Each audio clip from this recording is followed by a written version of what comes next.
Good morning, good afternoon, good evening, everybody, and welcome back to another episode of the Three at the Back podcast, unlocking FPL success with stats, data, and expert analysis. I'm your host, Darren, and as ever, I'm joined by my good buddies, Scott and Paul. Boys, how are you doing?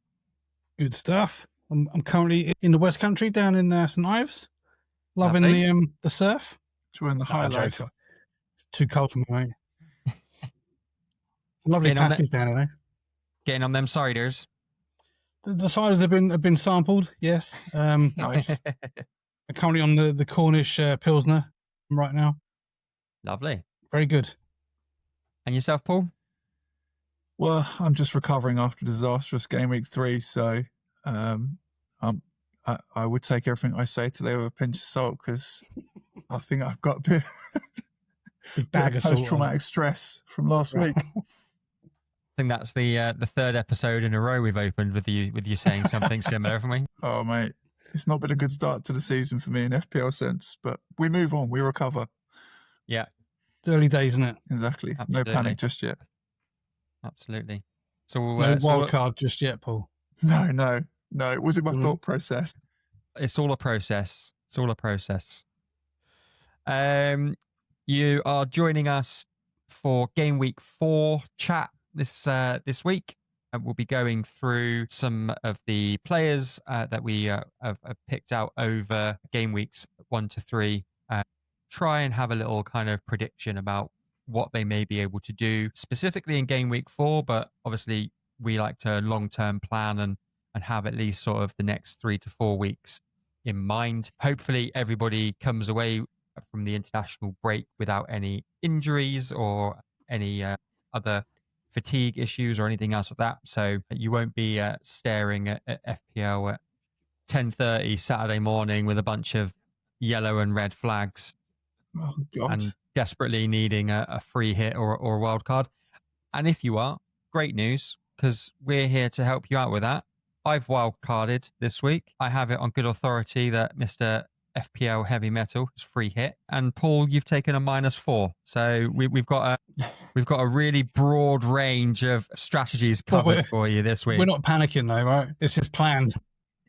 What are your initial thoughts on game week 4 before we really kind of dig into the data? I just want to kind of get some like hot takes in terms of fixtures that we should be looking out for, maybe some specific individuals that you think are going to be kind of high up on the pick list. Scott, I'll come to you first, obviously with the free hit. Then there must be a few guys on that list there that you've highlighted.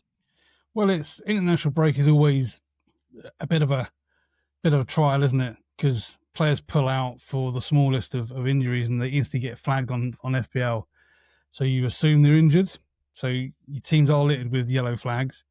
Whether they're genuine or not is hard to equate. So if you are wildcarding or free hitting after an international break, it's very hard to judge. Like, you got to have your ear to the ground, try and keep as much news and information coming. I mean, my free hit will be triggered once I hear Palmer. If Palmer's definitely out, then that free hit will be initiated because I can't carry him any longer. And if he's in, then I've got a plan to remove Ismail Assar. That'll be my only move. But who knows? My initial plan was to remove Sarr for Jeremy Pino, and lo and behold, he's left the Spain squad with an ankle injury. Jesus. So he's also flagged. So there you go. Wow. Okay. Well, there you go. Not even the best players in the world get away with not having an injury crisis with their FPL teams. Paul, you've made that Palmer switch a little bit more permanent. We'll dig into kind of who's replaced Palmer in a little bit when we see your team, but just some initial thoughts on game week 4 and who you're anticipating seeing and maybe having sort of a good run this week. I think the obvious ones are probably, again, targeting some of the newly promoted sides. Obviously, Liverpool away to Burnley feels like a great fixture for, at least doubling up on that Liverpool attack if possible. Not a luxury that I have, but I would definitely be looking into it if you can. Palace, again, at home to Sunderland. Obviously, they've lost Sarr. Obviously, losing Eze takes a bit of impetus out of their attack, which would be my only small concern. But Mateta's the man up top. I think he's good value. Started a bit slowly, but these fixtures are perfect for him to get on the score sheet. But yeah, I'd be really looking at defensive assets from them specifically, because I think that's where there's some real good value in the likes of LaCroix for defensive contributions, and then Munoz, my favourite Palace player ever. The animal. Going forward. So this would be the type of fixtures that I'd be concentrating on, and that's why I wasn't too panicked about wildcarding when I originally had a disastrous week last week, because I thought, the team I've built is fairly teed up for a good week this week without too many changes. Yeah, I think if you've gone Team Salah early doors, and this week is perfect. If you've gone Team Haaland, then it's a little bit jittery. Yeah, I think we'll dig into the fixtures in a bit more. Dig into Haaland, I'm sure, shortly. in a bit more detail. For me personally, I think that the excitement for me going into game week 4, particularly obviously coming out the back of the international break, we've just seen the closure of the transfer window. We covered that in a little bit more depth in the previous episode. I perennially always have quite a few of the new faces in my teams. Dangerous strategy. At the beginning. Yeah, at the beginning of the season, in and around like wildcard season, and then obviously it gets into the back end of January as well. And I'm certain that some of the transfers that I'll make, it'll be some nobody out of Serie A, and I'll be pinning all my hopes on that person. Is that you trying to get ahead of the curve though? Like trying to pinpoint those players you think you're going to hit the ground running at the new clubs, and trying to get ahead of the game. Yeah, I mean, obviously, they're massive differentials, aren't they, when they first come into the league, right? There's been plenty of examples that I can give over the years of playing FPL where I've had those players in maybe 3 or 4 weeks too early, and they haven't benefited me in the early stages as much as I would like. But then and typically, again, because of the luck that I have playing this game, sometimes I then take them out, and then that's when they start firing. So for me, sometimes I feel like that they should be able to come in and hit the ground running, but obviously we know that that's not always the case. It's all tactically, isn't it? I mean, they don't lose the skill levels. It's all how tactically they fit in with the new systems and which is why a lot of FPL managers will sit and wait and watch for a few weeks. But I guess there's no harm getting them in early, because if they do hit the ground running, then you are ahead of the curve, and everyone's then clambering to get them. So it's a good tactic all of a sudden. Yeah, it's a good tactic to have. I would just, if it doesn't work in the first few weeks, just sit on them instead of removing them, because you may be ahead of the game already. Yeah, that's a fair point. So with that in mind, I'm looking forward to seeing Xavi Simons at Spurs. I'm looking forward to seeing what Harvey Elliott can do at Villa. Mm-hmm. Again, word on the grapevine from the Villa fans, despite not having a pre-season, although did have a great under-21s tournament through the summer, is that Harvey Elliott is going to start for Villa. They think he drops straight into that number 10 slot. And maybe that's what gets Ollie Watkins firing finally. Who knows? Well, let's hope, because it's the last chance saloon for that boy. Yeah, I suspect there is a lot of people losing patience with Watkins from an FPL perspective, not from both. Personally, for my FPL season so far. Yeah, we'll see what happens. But yeah, I mean, for me, it's the new players. I always look towards the new faces, and we'll do a bit more chat about that, because we want to do stuff on Nick Voltemada for Newcastle next week as well, and we'll do a bit more of a deep dive on some of the newer players in and around that as well, and just see, because he comes into the league with a massive price tag, and he's relatively unknown. I guess unless you follow German football, he's relatively unknown, isn't he? A massive price tag, and people must be thinking, who is this guy? So yeah, a good little deep dive for next week. Tactically, how he's going to fit in, how he's going to change Newcastle. Yeah, interesting. Yeah, well, I mean, I was maybe a little bit dismissive in last week's episode. I think £70 million. I mentioned that he'd scored barely 30 professional goals, which is wild, really, to think about. £70 million for a striker that's got less than 30 goals. But I've done my research. I've looked. I've seen kind of like tactically where he might fit into that Newcastle squad, and tactically how he has played for Stuttgart and Germany. up to this point.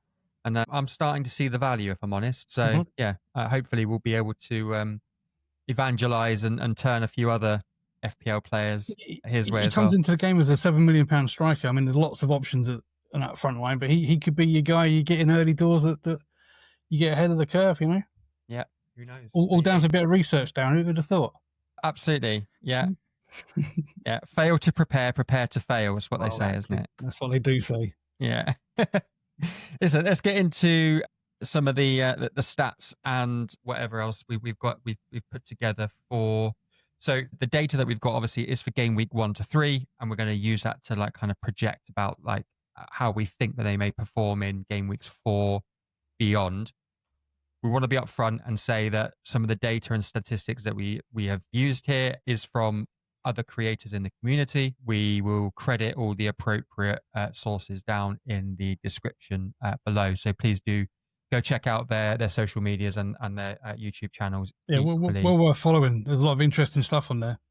Yeah, for sure. Yeah, agreed. It's a great community. So we will get into the juicy stuff first, because as Scott has rightly pointed out, we love watching football for goals, not tackles. So attacking contributions for game weeks 1, 2, 3. Some usual suspects in there, as you would expect. So the top 5 for expected goals includes the likes of Haaland, Bruno Fernandes and Antoine Semenyo. Ismail Assar, probably and Enzo Fernandez, probably the newest addition to that from a top 5 perspective. Oh, you remember last season's stats? Sarr, didn't you mention a few weeks ago? Sarr was second on the list. He was, yeah. I think his data's always very strong. His underlying stats are always really strong, but I think this is the first time that he's been kind of like front of page in terms of actual returns, I think. Yeah, I mean, the caveat of all these stats is only a 3-week sample. So you take from it what you want. It's not really a trend, three weeks. I mean, I think trends start to sort of set in 6, 7, 8 weeks. So 3 weeks is not huge, but it does tell a story of sorts. Yeah. I think it's the old adage, isn't it? It's like where you are after 10 games in the league is probably where you're going to finish, like despite like removing any kind of like wild anomalies and whatever else. So yeah. It's a good ballpark, isn't it? Exactly. If you've got Erling Haaland at the top of the Golden Boot race after 10 games, chances are he's probably going to win the Golden Boot, right? We've got top 5 expected assists as well. Jack Grealish amongst those, having a bit of a rejuvenation at Everton. Estevao is probably the surprise for me, actually. I think come in with the Wonder Kid tag at Chelsea. I don't think many people were expecting the game time from him that he's currently getting though. Getting the game time because of Palmer's absence, I would imagine. Well, I think he was getting game time even with Palmer in the squad though, wasn't he? I think that's the surprise. I think he was always going to be seen as a super sub this season. He definitely has the credentials to back up that Wonder Kid tag, and you can see by how highly thought of he is already by the fact that he's being thrown in there when Palmer is out. Because they have plenty of wide options, that's for sure. Oh, yeah. Another Bournemouth player makes it into that top 5 as well, David Brooks. Again, 0.3% ownership, so a massive differential there. If you 5 mil as well. I mean, very interesting choice. Yeah, absolutely. If you're willing to back, let's say, an unfashionable asset, then David Brooks might be high up on your list. Particularly because you think Semenyo takes the limelight, really, doesn't he, in that Bournemouth side? Him and Evan Olsen. Brooks probably goes under the radar quite a bit, but these stats definitely highlight these. He's worth considering at a really cheap price. Yeah, for sure. Yeah. And then top 5 expected goal involvements. Of course, Haaland is there, Fernandes is there, Brian Mbeumo and Ismail Assar is there as well. And this is interesting, right? Because I've read so much about people moaning about how deep he's playing. He can't play the holding role. Yeah, it appears on both those stats, expected goals and expected goal involvements from that deep line position. I guess that expected goals, he's high up because of the penalties. He's had 2 penalties, hasn't he? Yeah. I was going to say, two penalties in the 3 game weeks, which obviously massively boosts his expected goals. But he's a penalty taker, right? So you can't knock him for having high expected goals because he is the penalty taker. I guess that's why you pick him. Yeah, but I I guess, yeah, you're right, but his expected goals doesn't come from him just being the named penalty taker. Obviously, he's got to be in that situation in the first place. So he's missed one, scored one, but I think that people feel like when he's playing in that deeper role that he's not going to have the effect on the top third of the pitch. And obviously, being on free kicks and penalties, so gives him that impact still, but they're dead balls, aren't they? They're from very finite moments in the game. Like how many free kicks in and around the 18-yard box do teams give away these days? How many penalties are you likely to give away in the modern game? That said, obviously there's been 2 in the first 3 game weeks, but the point is like that it's not going to be sustainable, is it, throughout the season? So I think people are still going to be clamoring and wanting Fernandes to be playing in that 10 role, particularly at £9 million as well. Like he's going to continue to play deeper this year. Yeah, you'd like to see that price classification nearer to someone like Declan Rice maybe next year. Well, he's also hoovering up the DEFCON points in the playing in a deep role because he's so involved in the game. So I think 9 mil's fair, to be honest, for him. Yeah, I think he is the key to Man United's success, really, and that's the difficulty for him. Pretty much playing out of position because he needs to be in that side, but having him in that side also makes them imbalanced, which is the irony to that is a pretty strange feeling. But yeah, I think if you've got him, I certainly wouldn't be getting rid of him anytime soon. So with Cunha being out, does he push further forward? Just about to ask exactly the same question. You said the words right out of my mouth. My gut feel is no. My gut feel is Mount will probably fill in that position. And I think it's because he likes Fernandes orchestrating from that, because he sees the whole pitch. He hasn't got the legs like he has. So when he gets, dispossessed further up the pitch, he's not as effective going backwards. So I think he likes the fact that he can do that and screen the game from there. That quarterback style player. Honestly, I don't think he maybe trusts the pivots that he's got to sit beside each other. I think the interesting thing that happened out of the back of that Cunha injury, and actually looking at the lineups from game week 3, just a reminder that Cunha actually started in the 9 role, Mount and Mbeumo started in the 10 role. So Mount I feel already has that 10 role nailed down alongside Mbeumo. Aaron seems to like Mount as well, and he trusts him. He does, and it actually equally comes out of a distrust seemingly for Šeško right now, because even when Cunha was injured and came off, he was replaced by Xerxes. So I guess the interesting thing that I would like to see going into game week 4 is who is that starting striker going to be now? Because are you going to start Xerxes now and then have Šeško come on later on in the game, or are you going to be forced into starting a player that you didn't fancy or favour to come off the bench in the first place? Yeah, it must be, to me, the way I see it is that it must be a tactical thing that the Šeško's maybe not up to speed with what he demands of his number 9. It's not a fitness thing because he's obviously raring to go. So I think once he's embedded into the tactical side of it, I think you'll see him start. Interesting. Yeah, well, we will certainly find out. We'll find out in 4 short days. And Haaland that really stands out in this, isn't it? Like, absolutely. Considering again, he doesn't impact the game outside of being in those vital moments. But City have looked sharp to start the season, and he's certainly someone I am looking for probably from about game week 6 onwards. But again, anyone who's got him, he's got a cracking record against Man United, so they must be rubbing their hands together. 6 goals and 3 assists in 5 games. Yeah, it's pretty incredible. So I certainly would be keeping hold of him if I had him. The thing with Haaland, he's all about goals, isn't he? I mean, he very rarely gets involved in the play. He very rarely gets an assist. All that data pretty much is goal threat, which is what you want for your number 9, even at 14 mil. Yeah, again, the City squad selection is so difficult to call. I'd love to be able to jump on a lot of their assets, but you never know who's going to start. I think he started three different front threes almost.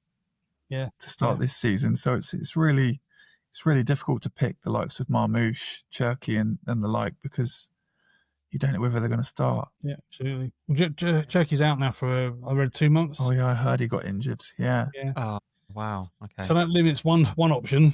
It just means Oscar Bob becomes thrown into the mix as well. I think he might have got injured the other day as well. Oh, really? If I remember reading, so maybe maybe not. Maybe it was Pep Roulette is no more. Yeah.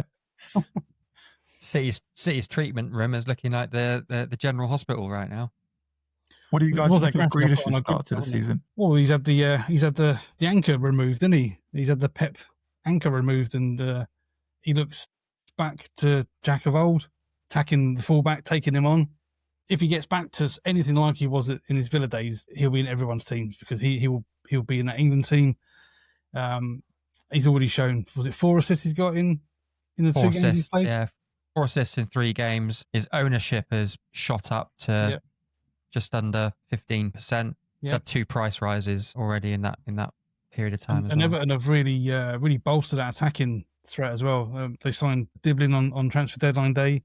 They did. Ndiaye, as we put in many times, is a quality player, and I think when Barry gets up to speed as well, he'll be a centre forward of note. So plenty of options for Jack to be hitting on those pullbacks.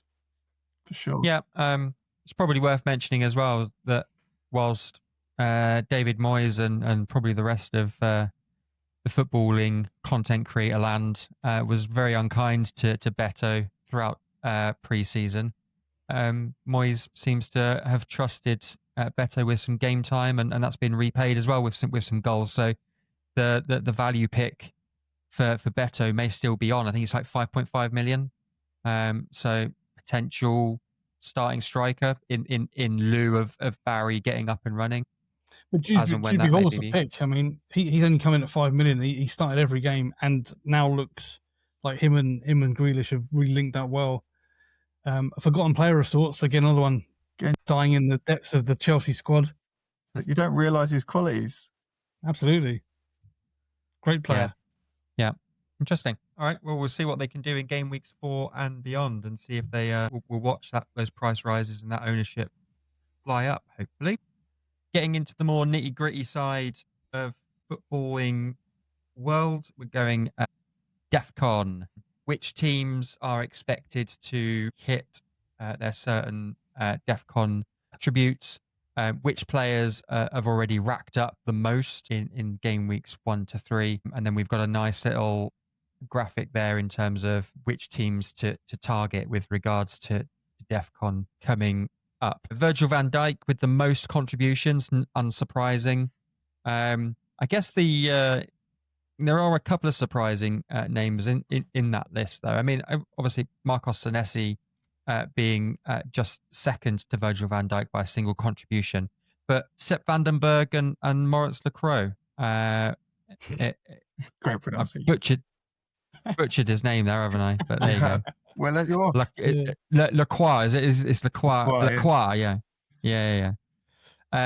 With 37 contributions each. Palace with Sunderland up next as well. Your thoughts on DEFCON in general in terms of how it has worked in the first 3 game weeks? Are we seeing more contributions where the fixture is typically harder, and therefore is it worth targeting when those teams are playing those more difficult fixtures? Or do you think there's still value in players like Lacroix against Sunderland, for example, where traditionally again, that would be an easy fixture? Is I think you're seeing it when the games are more even, when it's a bit more back and forth. The fact that Van Dijk is top of there, like it's because he's been in fairly ding-dongy games. You know, the game against Bournemouth where they were stretched. Yeah. You know, even Arsenal, although it wasn't a ding-dong affair as such from a massively attacking offence, but there was time spent at either end of the pitch for people to get those contributions. It wasn't really a battle in the middle. And I think that's what you're seeing is these games where it's getting through the middle of the park quickly and back and forth. I think that's where you're seeing it. That's why you're seeing the likes of Villa being a good team to target. You know, why Senesi's been so up there, because again, they're very much a team that, you know, plays football like it's a tennis game. But they're all so that graphic in the middle there. They're all centre halves. Yeah. So the way I read it, early doors, is that pick defenders that are going to accrue DEFCON points.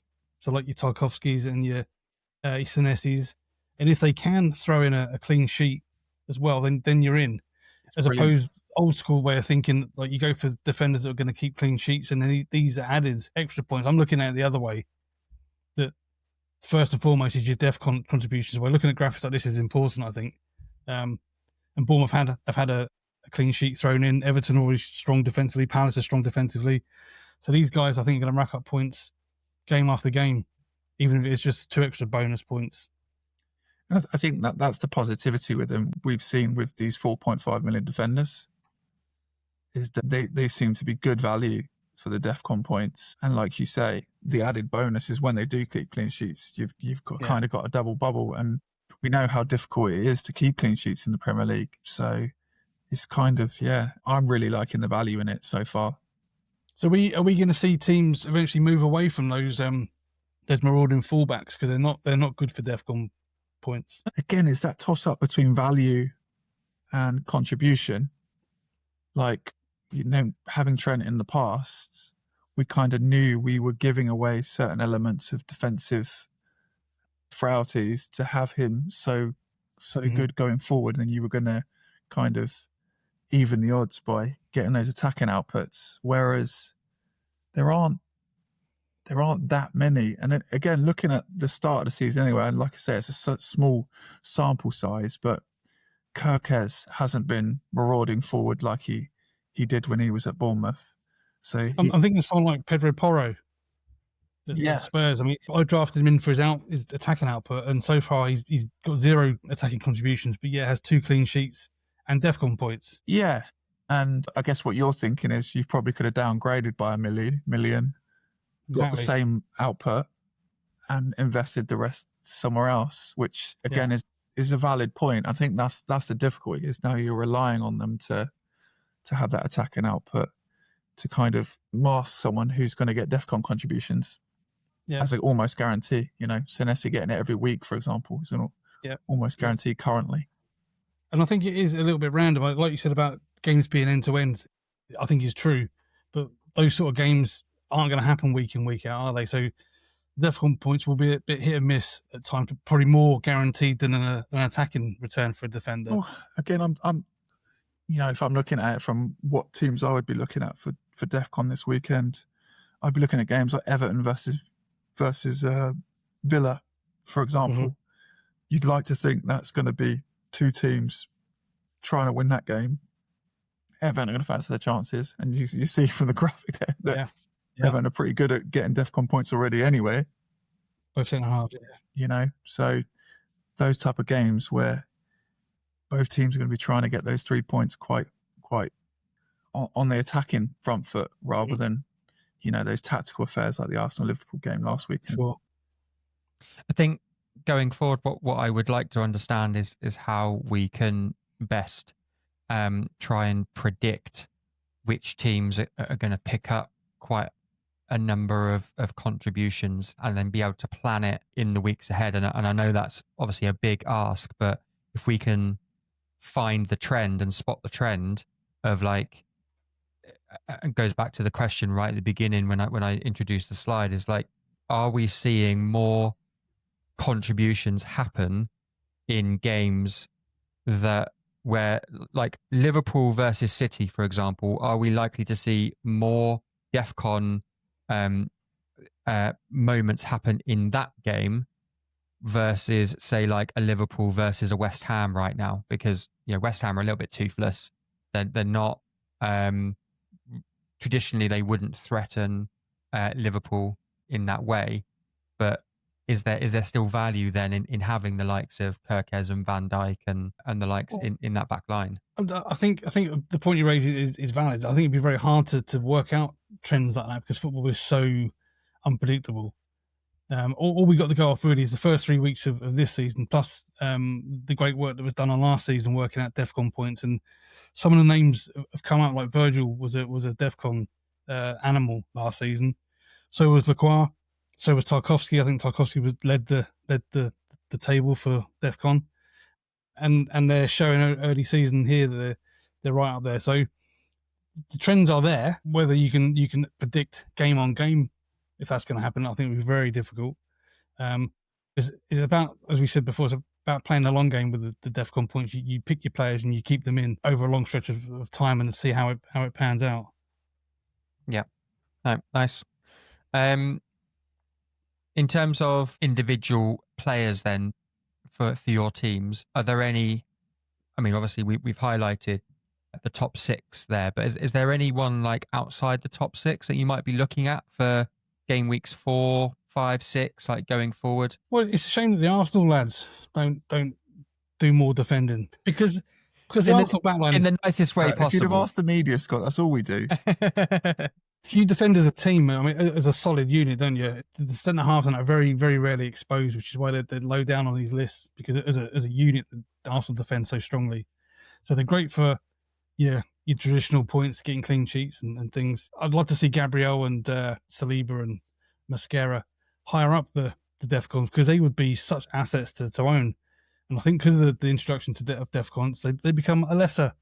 You see them in less teams this season because of it, which I think is a shame. Although on my free hit, I'm looking at maybe doubling up on the Arsenal backline. But that's just a one game where I think you keep a clean sheet and maybe a scrambled corner goal. Yeah, that's my only thing. I like to see Arsenal defending a little worse, so they get more DEF CON contributions. For me, obviously players that aren't on that list. Obviously Brentford have done well in DEF CON so far. I guess teams that aren't on there so far is probably Chelsea defenders. They're probably going to be there or thereabouts. The Trevor Chalobahs of the world, the Tossins, and I think they always give you a chance, a sniff. So I think there's definitely some defender to be done there. So I definitely would be looking at that. Sure. Spurs again. I kind of called last week that I kind of felt that performance was there. So I still think they will give you opportunities to earn DEF CON points as well going forward. Yeah, I think looking back at that performance against Bournemouth, they were very unlucky to come away from that game without the clean sheet. Would have been 3 from 3. Well, I don't know about that. Bournemouth peppered them. Yeah, Bournemouth were very good value for the win. Okay, well, maybe different not clear-cut opportunities, but yeah, right, exactly. They definitely, Semenyo had a header that went just over the bar, and they were under the cosh for most of that game. It's interesting, isn't it? Like how different people can see the game so differently. Just very quickly, give a shout out to the guys who produced these images. So the one on the left, the team DEF CONs was FPL Fran, who produces quality work like this week in, week out. Definitely worth a shout out. Go follow him. He's all over X and YouTube. And then the far right is Tom Hardy. Produces these different looking graphics, very sort of stunningly visual.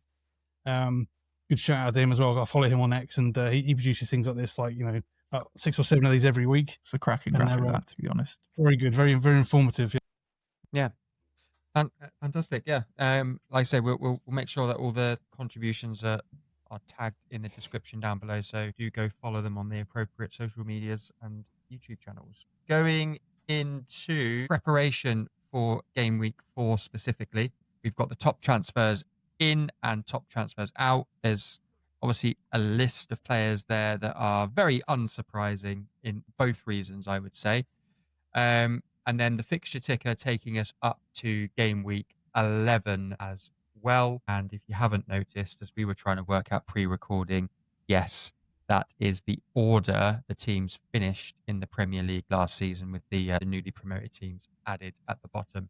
It's not in any particular, it's not in alphabetical order as you would normally expect, I should say. And then we've got some interesting team stats as well for both attack and defense that I want to dig into a little bit. We'll do transfers real quick. We'll go left to right as we're looking at it. Obviously, no real surprises there to see the likes of Grealish, Semenyo, Enzo, and João Pedro as amongst the most transferred in players. I think I'm a little surprised to see Isak in there for game week 4. Are you? I am, because I think a vast majority of players understand that Isak hasn't had a preseason. I don't think the expectation is that he starts against Burnley. I think that's still very much going to be Ekitike's place to be taken away. But those transfers in week on week are always knee jerk by the masses, aren't they? But not to sound arrogant or anything, but we do follow the game closely and are a bit more informed, I guess. I'm not surprised to see Isak in there because it's a knee jerk for the transfer. He joined Liverpool as their centre forward. Excitement. In he goes, yeah. I mean, I'll be very surprised if he starts the game, as he didn't have any minutes for Sweden in their last international the other night. But yeah, that could be titled knee jerk transfers in. It's basically what it is, and out as well. It's the same thing. Well, I don't know about that, because I particularly whether Enzo and Pedro transfers are concerned, because that feels very connected to the Palmer transfer out, right? So Palmer out, so now you're covering Chelsea penalty takers, which is João Pedro and Enzo Fernandez. Obviously, Enzo Fernandez we spoke a little bit about in last week's episode. João Pedro's come into that Chelsea side. Liam Delap's injured. Nicholas Jackson's no longer there. They've had to recall Mark Gu from Sunderland. He's basically pretty much their only number 9 option right now. But also, I hope they have had a chat though. Them two, Enzo and Pedro. I hope they had a chat about who takes the penalties, and it's been decided that Pedro takes them, no questions. I don't. How likely? I think you're in luck there, Scott. Somehow. Yeah. How likely is that going to be though? Yeah. Obviously the top transfers out. Obviously Palmer injured, Cunha injured, Saliba yellow flagged. But I think you raised a valid point as well about Arsenal's DEFCON abilities as well. Would see the likes of quite an expensive defender shifted on anyway for the contributions that he's giving. Wood and Watkins amongst those transferred out as well. Wood and Watkins transfer out for me is surprising.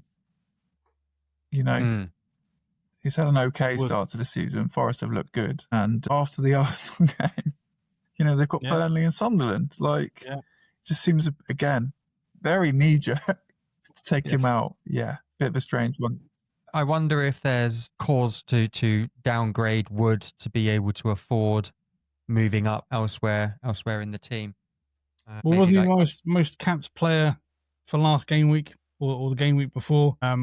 Again, knee jerk on the back of his good start to the season. Yes, it's very strange. The Watkin one, I kind of understand form-wise. And if you want to free up cash, go to other strikers, I kind of understand that. I'm sticking with him for a little bit longer for my sins. The Saliba one I get, he's going to be out for a couple of weeks, two to 4 weeks, I'm hearing. So, yeah, Mosquera might be a nice cheap option in that Arsenal. Look very good when you come in. I think that they're very, very assured against Liverpool. Good player. Yeah, very good. I can understand your reluctance to get rid of Watkins looking at that fixture ticker as well. So Everton, Sunderland, Fulham, Burnley in the next 4 weeks. And then even really beyond that, obviously City and Liverpool aside, they've got Spurs and Bournemouth either side of that. Between kind of like game week 4 and game week 11, I would say there's maybe 2 really tricky fixtures where you think, okay, maybe Villa will struggle in those, but you would definitely fancy Villa to get a goal or 2 out of any of those other 9 fixtures. Well, I wish, but I guess you go to the attacking stats there. No goals. They're in the bottom 3 for expected goals. Yeah, his individual stats lack haven't of big chances created. Yes. I think Watkins is on 0.38 expected goals, which isn't awful. He is getting. He's couple of chances. He's getting in the right spots. They're just not feeding him. Yeah. Do you think the likes of Harvey Elliott and Jadon Sancho is going to make a big difference to Watkins' output? Again, I don't know whether it's kind of blind faith or me trying to convince myself, but I'm kind of hoping those signings will at least rejuvenate the squad a little bit to kind of pep everybody up and get them playing some football again. We know Villa when they're on song, they're a very good side, but so far they've looked very blunt, very much out of ideas, and Unai Emery needs to put a boot up their backside. In seasons gone by, Watkins would have been your steady Eddie. You guaranteed return every other game. Yeah. So I think it comes. My question to you, Paul, is if he blanks this week, but Villa look better with the Sunderland game in 5, are you going to stick? Yeah, I think I will. Like, I need some level of performance, so I think that's the problem. But then I'll go into next week and I go, they're playing Sunderland. Sadly. Your brain will go, what are you doing? Yeah. What are you doing trying to transfer him out? So it's a tough mad, one. yeah. I think my gut feel says if I'm keeping him, I'll probably will end up rolling him to Burnley or at least to Fulham, unfortunately, until I potentially wildcard 6 or 7. Yeah, I think I feel the same. Yeah. Some interesting stats just to highlight on that attacking graphic there. Manchester United, top of the expected goals. Now, we've obviously covered off the 2 penalties that they've benefited from a statistics point of view. But even if you remove those, they would still probably be in and around the 4.5 region for expected goals from open play. They create a lot of chances, haven't they? They've looked good attacking wise. Again, just been struggling to stick it in. Yeah. So 16 the same shots on story target from as well. last season, is it? As we spoke about last week in our deep dive. That's my concern with them all the time, and that's why I think Bruno Fernandes is the only real asset to kind of grab your teeth on, because you know you're at least going to get, you know what you're going to get most of the time. So I think, I don't know, that most of those shots on target were against us. I think so. Against the Arsenal. So Chelsea with 12 big chances created as well, but not appearing anywhere in the goals scored or expected goals, which is again interesting. It feels very contradictory again. If you're in that position to be counted as a big chance created, and you're not either putting it in the back of the net or the expected that it's going to be a goal is high enough to rank in the top 3. It kind of makes you wonder, like, how big was the chance in the first place, right? Well, it'd be like a one-on-one, but from an angle or something like that. it means they're getting in the right positions. I think that's the thing to take from it. And again, if you're looking at their fixtures, Brentford next, it's a fairly nice fixture. Again, I think it looks nicer than it is. It looks nicer on paper than it is in reality. Man United next, which after that would be a ding dong. Brighton, I think that's the thing, is their fixtures are a bit up and down, but yeah. And it's who'd you pick? I think that's the other thing. I think João Pedro is the obvious choice. Outside of that, you're kind of scrambling. Enzo Fernandez, 3 penalties in the next 3 weeks. I'd love if you hand him over to Pedro. I'd be gutted. The defensive stats wise, again, there's conversely some contradiction there as well. So big chances conceded, 10 by West Ham, 15 shots conceded on target by West Ham. They've conceded the most goals, equal with Wolves. But again, in terms of what they were expected to concede, they're not in that bottom 3 graphic. So again, that comes down to a goalkeeping howler, where he's letting an absolute, a low XG shot. If you watch West Ham, their keeper Hermansen has had a bit of a shaky start to his West Ham career. That's what those sort of things, you get those anomalies, those sort of things down, like a shot he should save from a low XG that goes in. So that's why you get those. But I think what I take away from these, if the team appears more than once or twice in these graphics at the bottom, then they're teams to target for sure. Like West Ham, Wolves, Burnley are in there as well a couple of times. They're the teams on the fixture check you look at and go, right, who are they playing? Let's get those attackers in from those teams. Definitely. Yeah, interesting that with that in mind, obviously you've got goals conceded and expected goals conceded there. Got Brentford, Leeds, and Fulham. Fulham actually face Leeds and Brentford in the next 2 games. Potential for a ding dong of a couple of games there between those 2. DEFCON goals galore amongst those 3 fixtures potentially. Yeah, for sure. Leeds have struggled to put the ball in the net, but look quite neat and tidy. That game you just highlighted there, Darren, sounds like a DEFCON fest. I would say conversely as well, Leeds have also got Wolves in game week 5 as well. So lots of scrapping at the bottom end of the table there to take place. Asset wise, who'd you pick up from Leeds from an attacking point of view? Yeah, that's very true. It's very true. There's no one that jumps to mind right now. Not really. The one thing that jumps out to me on that defensive graphic is City being joint top for shots on target conceded. Shows that they've been a little bit vulnerable. Well, we spoke about City last season about their vulnerabilities. When they give up a chance, it's a big chance. Usually it's like a catastrophe, isn't it? They don't happen very often, maybe once a game, but they give up big chances regularly. And that's where teams, I think, still fancy them. Pep still hasn't sorted out that defensive frailty that they've had for pushing 2 seasons now. Yeah, it's definitely that. I think they're still very much feeling the Rodri effect of missing him, although he was back in play in game week 3. But it's just, as you say, they seem very weak down the middle when they don't have that kind of screen against the back. Very 3. open on the transition. Yeah, for sure. You sit in and hit them hard through the middle on the counter. They're very open. Do you think Donnarumma's going to make a big difference to that? Do you know what? I think he won't make a difference. I think Trafford's been criticised for his distribution and looking a bit shaky. But Donnarumma, for me, is not particularly good with his feet. He's a big shot stopper, not particularly good on crosses. I'm not sure. He's a big character, isn't he? He might calm that defence down a bit and be a big leader and a big voice, but I'm not sure for me. He's definitely a player that I've wanted to see inside the Premier League for a long time. So we'll see. We'll see if he came into Serie A really, really young. Has been everywhere, won everything. Well, he's a legend, isn't he?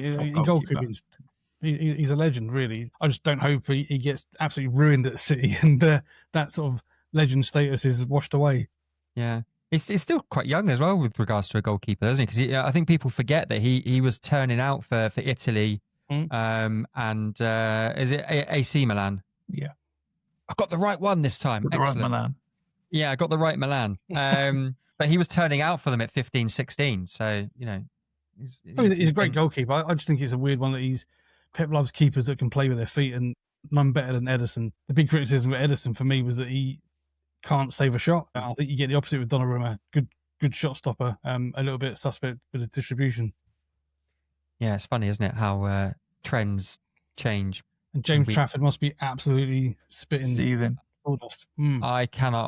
I feel so sorry for the kid. I really, really do. I really do. Because it's the second time around as well. He left City to go and get first team football. They brought him back with the promise that he'd get first team football. And now it doesn't look like it's going to be the case. I've got my Golden Glove as well this season, so not going to happen. Moving into our team previews, Scott, I believe you're up first. This is your Freehit team. Look at that back 5. This is the team that you expect to play should Palmer definitely be out, but this is not the team that you currently have.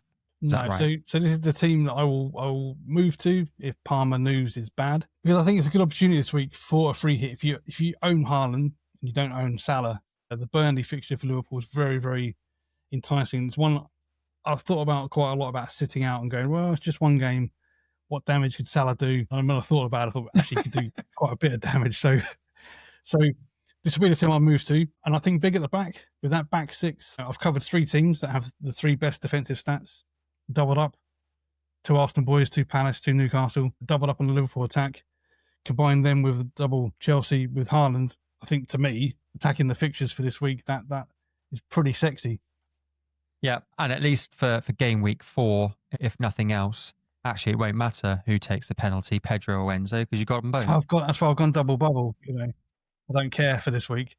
I really like it. I think the only thing missing is Spurs. I think Spurs have got Wolves this week. West Ham. I think that it could be a high-scoring game. In my actual team, I've got both Kudus and Porro. I rightfully took them out for this draft, but I think this will definitely be the team I go to if Palmer is missing.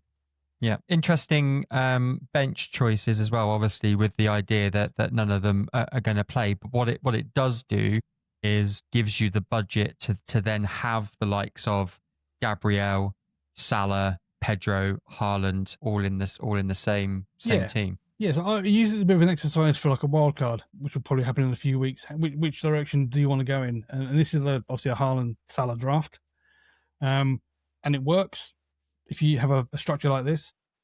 Defenders so far this season have been the highest scoring players. Not sure that's going to continue, but for a 1 week punt, it works. Maybe for a wild card, you tweak it a little bit and have less money in that back line, more in your bench. But for this week, I think I really like that. Yeah, you mentioned obviously like that's your Haaland Salah draft, and mentioned there that the wild card coming up in potentially in a few weeks' time. Is that to suggest then that when you do eventually wild card, that you would be quite comfortable doubling up across 3 of the best defenses for all 6 in a permanent Yeah, I always like to do that. I always like to throw, pick the best defenses and double up if I can, because it's winner takes all, isn't it? If you get the clean sheet, you're doubling up, and if you don't, you got the addition of the defcons to back it up. So I think looking through all the data that we've highlighted, this sort of structure can work. And I've been waiting for season upon season to play a big at the back team, because I think it could always work with the right players. We're gonna have to change the name of our podcast, aren't we? Big at the back, small at the front. Yeah. Paolo, any additional thoughts? I think you highlighted earlier in the episode how Haaland loves playing against Man United. Was it 6 goals, 3 assists in the 5 games that he's played against? Yeah, it's 5. I've typed 3 there. I was meant 5, so my bad. It was definitely 5. Right. That's what I get for doing the slides late at night. Yeah, I really like it. It's got a nice balance between, like I say, you're expecting the clean sheets in those 3 games for those defensive teams. I think Palace have the upside of defensive contributions in potentially the Kwame Munaz. You've got a penalty. You've got multiple penalty takers. So I like that. I guess, like I say, the only thing I would maybe look at is, like you say, the Spurs. Like, could you get a Spurs asset? Could you risk a Gakpo for a Xavi Simons as an example if you wanted to? But yeah, again, I like the balance. And I guess my one question is, what's stopping you not doing this anyway, even if Palmer's injury is better than we hope? What, as a permanent, as a wild card, you mean? No, as in what's stopping you from doing this free hit, even if Palmer is back fit anyway? Because I want to hold on to it. I don't want to feel like I'm being forced into using it as such. I want to save it. Plan it out. I want to plan it out a bit, yeah. Because I mean, I played my team without Salah for this week, knowing that weeks ago, an injuries to Palmer, because obviously he holds a lot of value, just gives you that suspicion. You go, well, I can actually. I mean, for a -4, I can get Salah in and remove Palmer. I can do that for a -4. I'm going to like to do that as well. Yeah, I've thought about that, but I just like this team better than one taking a -4. Nice. Okay. Paul, I think you're up next. Yeah, I need all the help I can get. What did you score last week? You're going to see it without me even having to say it. Oh yeah, there we go. 26. Is that another typo? Yeah, sorry. No, the typo is the game week. Oh. No, it definitely was 26. It was horrendous. Yeah. I had 2 players not blank, and one of those players that didn't blank was on my bench. Oh, shit. So it was brilliant. So yeah, for me, a little bit of panic, obviously setting after you have those type of weeks. I guess you got to try and trust your judgment. I've gone a bit soon on the Palmer. I just couldn't wait any longer. Obviously, we already lost value in him. Do you think you will be out? That's what the noise you hear? Well, the fact that there's so much, it's really under the radar on his fitness would suggest that it's really touch and go. So I just, for me, it just wasn't worth the risk holding on to him. So I've just kind of pulled the trigger early to try and, as I've mentioned in my commentary, to add a bit of balance to my team. I felt like my team was a little bit unbalanced. I'm still not quite happy with how I've got it defensively.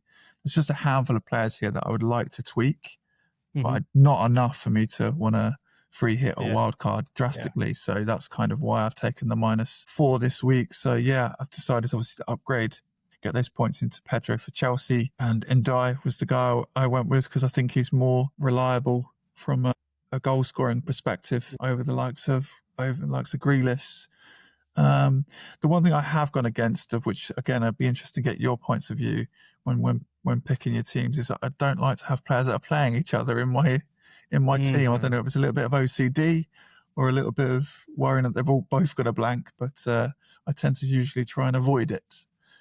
I quite like playing the odds in those situations, knowing that one or the other will score. Well, like you say, I'm hoping it's going to be a goal-scoring ding-dong and they both contribute would be the perfect situation.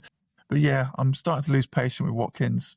Going to hope to see an improved performance this week and decide his future next week onwards. £2.4 million in the bank. Probably look to wildcard, probably game week 6, I would expect, when Arsenal and City's fixtures start to swing round. Maybe look at some of those Spurs assets as well from an attacking sense at that point. So have a bit of an understanding of how Simmons settles in, who's going to be the starting forward, etc., going forward, all that type of stuff for Spurs. But yeah, other than that, I'm fairly content with my team. And taking a -4, does that hurt early in the season? No, I think these are probably the right time to take it. I think when it's, again, I'm trying to, I guess, turn the tide. I don't want to be too far behind. Mm-hmm. And I felt with Pedro's high ownership was one of the main reasons taking that -4 felt right.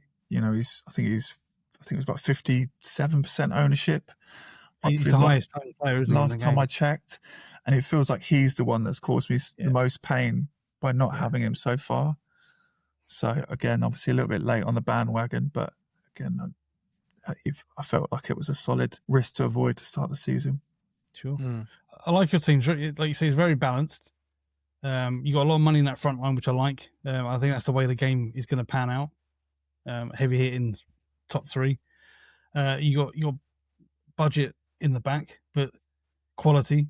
I mean, Juice already produced 2 assists. If West Ham can defend like they did in the last match, then Juice would be a fantastic pick. And I guess you're looking at players like Reinders getting back to a bit of form, chipping in with the odd assist here and there, and Salah captain against Burnley already set up. Yeah, great. We'll say that you mentioned about like teams playing each other or assets playing against each other.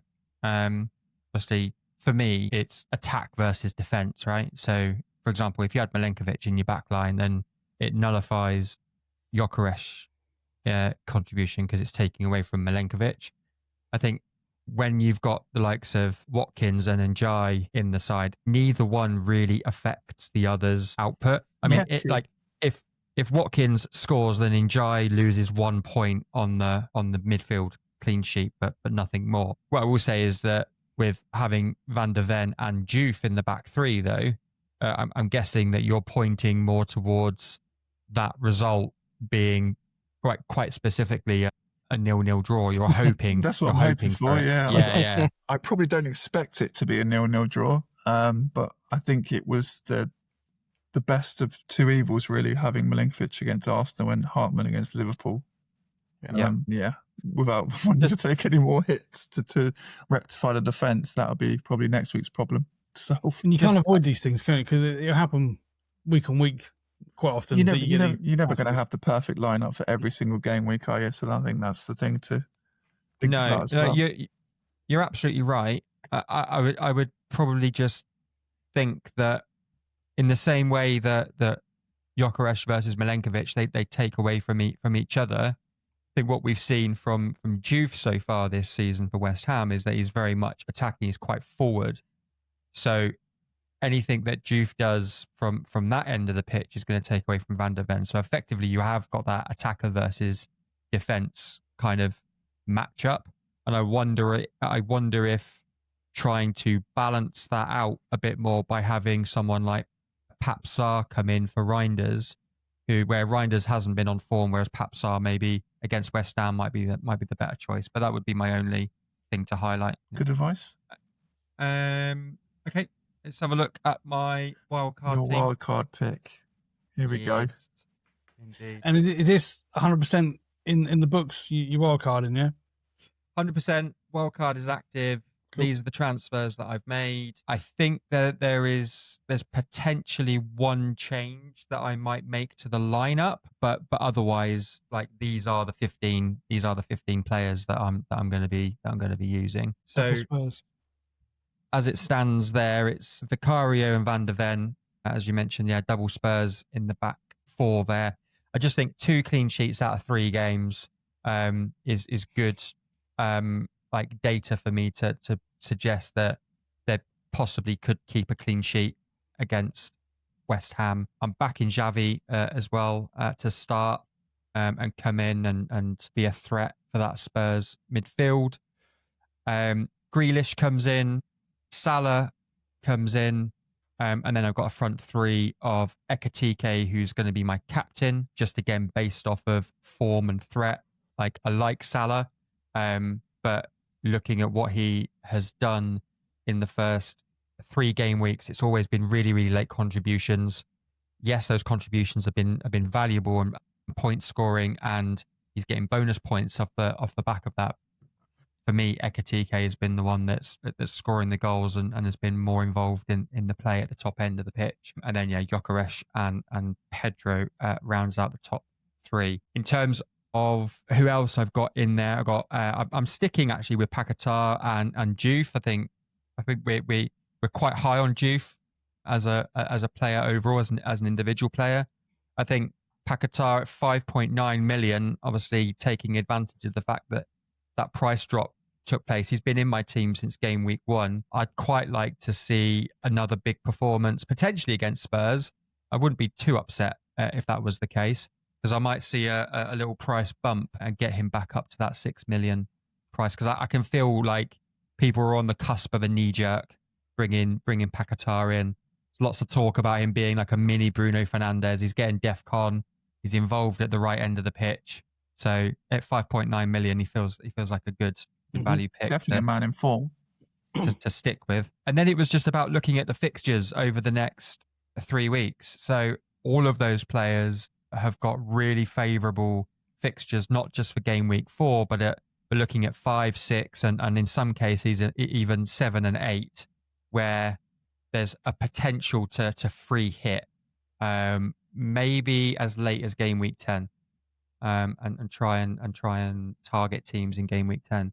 The only tricky player in terms of fixtures from memory, I think, is Grealish, who's got Liverpool in game week 5. But that's it. Those are my thoughts. So, I mean, you tear it apart. You tell me. So game week 4. Yes. You got till game week 19 before you're allowed to have another wild card. You're quite confident you can duck and dive 15 game weeks and stay ahead of the curve and get the points that you need? I mean, injuries and suspensions and catastrophic form dips aside, I'm going to have to float on free transfers and use what I can between then. Obviously, just mentioned there that there's a potential free hit in game week 10 as well, so as a nice little boost in terms of targeting teams and form at that time. But yeah, I think so. I think looking at Tosin's DEFCON points up to this point, he's a great value pick and a great value entry into that Chelsea defense. Pedro's the highest owned player in the game right now, and the form is being repaid for that. I think we're probably just a couple of weeks away from Gyökeres really going off. Obviously, get past this little difficult fixture period, 4, 5, and 6. Goes into game week 7, 8, 9, and it gets really nice for Arsenal. Yeah, you're probably ahead of the curve with him, I would say, by having him in now. I mean, looking at that team, what I look for is potential problems you got down the line. And Ekitike would be a problem for me, obviously with Isak coming in. So I've got 2.8 in the bank, so that is a switch. So you're already booking in transfer. When I asked you if you're happy to duck and dive, you're already planning in transfers. So if you get injuries or whatever suspensions, then you're up against it already. It does make it a bit difficult if like injuries and suspensions come into play, of course. But I've got cash in the bank. The plan is Ekitike to Isak. Probably game week 6 is where I see him fully starting. Isak may come off the bench in game week 5, which will reduce Ekitike's minutes. But I'm also starting to think about Salah downgrade and then Pedro upgrade to Haaland for game week 7. Game week 6, sorry. City play Burnley in 6, right? Yeah, exactly. So Salah might go down to someone like Semenyo, and then Pedro will go up to a Haaland. Okay. No, I like it. I mean, for apart from the TK pick, I'd be put off with that pick. I've got a similar problem. I've got Gakpo in my usual team. Does Isaac introduction take minutes off both of them? Possibly. It probably does. Yeah. Yeah. When you build a wildcard, I always try and build security as my main thing. 'Cause you don't want problems down the line because you know they're going to happen, injuries, suspensions, etc. I don't want to pick the wrong players that suddenly become minutes risks. And then you've got to deal with that as well. You're taking hits to resolve those situations. But if you've got a plan, if you left money in the bank for that, then I guess your fingers crossed you don't hit any injuries and it all works sweet. Yeah, I think that the transfers plan in terms of like the free making the most of the free transfers, I've only really covered myself for the next 4 weeks, but we'll take it from there really, because I say my eyes are on game week 10 as a free hit. Yeah. And I will say that I think I'm the only one out of the three of us that's got a newly promoted player in there as well. Yeah, that was I guess the only one that I would really. The two questions for me would be: is there better £4.5 million defenders available to you? I'm thinking of players like Diakate from Bournemouth. Again, reliable DEFCON guys over the likes of De Kuiper and Juve. But again, obviously, it's a toss-up. I think more De Kuiper is probably the one because we haven't seen the attacking threat especially that we saw the other night for his country. We haven't seen that same threat for Brighton so far. Juve may be a little bit different because you're seeing elements of that so far come through. And yeah, Lefay, that's a little bit of a strange pick for me. I don't know whether there's better options at the 5 million mark. We mentioned one earlier in Brooks. Yeah, you've got Dewsbury Hall also. Yeah. So Dewsbury Hall is the one that I'm looking at and thinking maybe that I've made a bit of an error there by not bringing him in. But then I'll be doubling up on Everton midfield, and I'm not too sure if I want to put all my eggs in that basket. Even Xhaka in that Sunderland midfield got an assist last week. He looks like he's pretty set on DEFCON. He didn't quite get it last week, but he got it the week before. He was one off last week. So, again, he's going to be ever present in that. He's going to be a 90-minute man as well. If you were to drop one of those 4.5 defenders down to a 4, an Steve or a Goodmanson from Leeds, then you can upgrade that Lefay position to a 5.5, and there's some decent options around that. Yeah, okay. That price point. I will take a look at it between now and Saturday. I think that the thing that I find encouraging about Lefay is obviously his penalties. We saw that in game week 3. Again, lots of like tags and comparisons being thrown around, much like Paquetá, that he's being compared to Bruno Fernandes in terms of his points ability. Obviously not from a real life football perspective, but from his ability to get DEFCON. He's on penalties. Looks like he's on set pieces as well. So again, just a really good value pick for me at 5 million. Overall, I like it. I'm going to give you a 7.5 out of 10 for that. Oh, that's probably my highest score ever from a team that I've put together. So I'll take that. Thank you.